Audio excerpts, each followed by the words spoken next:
We know Nadia Murad for her courageous stand on behalf of Yazidi survivors and her campaigning at the UN and around the world. But as Nadia said, she wasn't born to give speeches.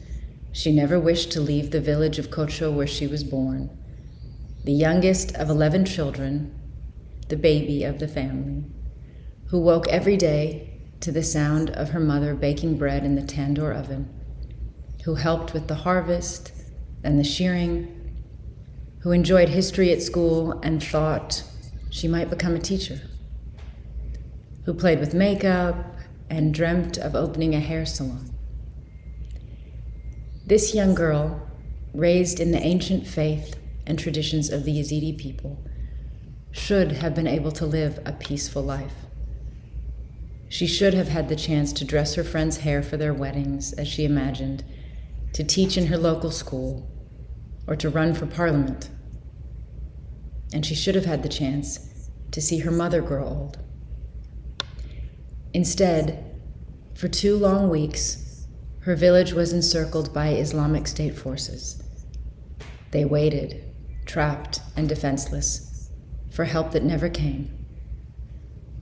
Nadia's family knew what capture by Islamic State meant, and so did we. And for me, this is one of the most painful aspects of Nadia's story. We like to think that such disasters happen overnight, and in truth, they unfold slowly, with many moments in which the course of history could have been changed, and the death of innocent people prevented. We have to ask, why do we live in a world in which minorities like the Yazidis or the Rohingya live such a precarious existence? Why are there so many among us still threatened by difference? How can ethnic cleansing and genocide still be carried out so easily and with so few consequences for the guilty parties? When did mass rape and abuse of women become normal? Why did the lives of some people in some countries still count for so little?